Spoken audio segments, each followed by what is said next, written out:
আমি ডেকে দিয়েছি, বললই তো এখনই চলে আসবে।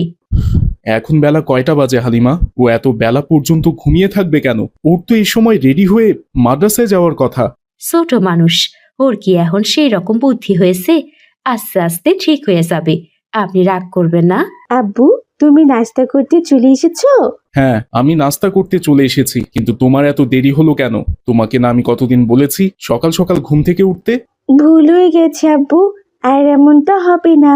শোনো, এরকম কথা তুমি এর আগেও অনেকবার বলেছো আমাকে, কিন্তু তোমার তো ওই এক দোষ, যে কথা একবার মুখ দিয়ে বলো পরক্ষণেই সেটা ভুলে যাও। এখনই তাড়াতাড়ি নাস্তার টেবিলে বসো আর বিসমিল্লাহ বলে নাস্তা শুরু করে দাও। আচ্ছা ঠিক আছে আব্বু। আর শোনো মিলি, তোমাকে আর একটা কথা বলি, তোমার এই উচ্ছৃঙ্খল জীবন আমার মোটেও ভাল লাগে না। এজন্যই আমি তোমাকে মাদ্রাসায় ভর্তি করিয়েছি। মন দিয়ে পড়াশোনা করবে, আর সেখানে থাকা বাকি বাচ্চাদের দেখে ওদের মতো ভালো ব্যবহার, ভালো আদব কায়দা শিখবে, ঠিক আছে? ঠিক আছে আব্বু।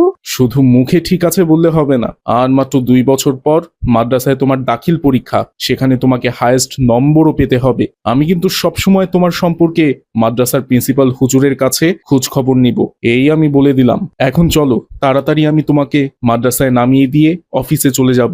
এরপর মিলি তার বাবার সাথে মাদ্রাসায় চলে গেল। কিছুক্ষণ পরে তার ক্লাসে ম্যাডাম চলে এলো।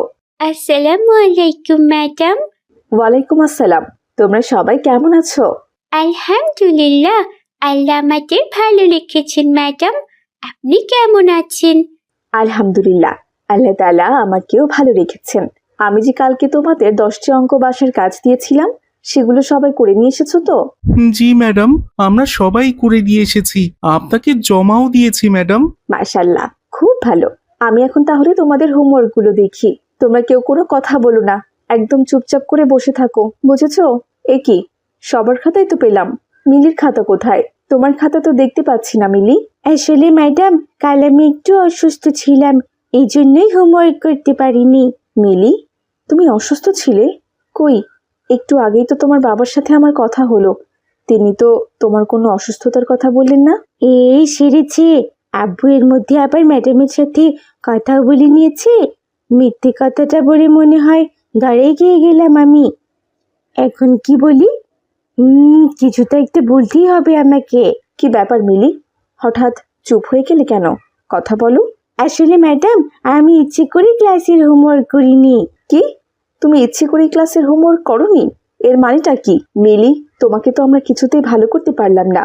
তোমার বাবার অনেক স্বপ্ন তোমাকে যাতে আমরা ভালো মানুষ বানাই, কিন্তু তুমি তো দেখছি আমাদের কোনো কথাই শুনছো না। ম্যাডাম, ভুল হয়ে গেছে আমার, এমনটাই কখনোই হবে না।